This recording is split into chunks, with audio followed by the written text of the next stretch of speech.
الله يسترنا سبحانه. كما ذنوبنا بالخلوات كثير كثير، ذنوب في الخلوات كثير. لم يفضحنا. هل فضحنا الله؟ هل فضحنا؟ لا.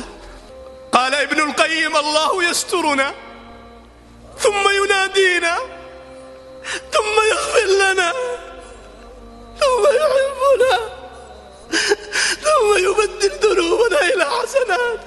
ما أكرمك يا الله سبحانك، ما أكرمك يا الله.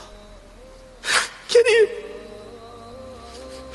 سبحانه، كريم كريم.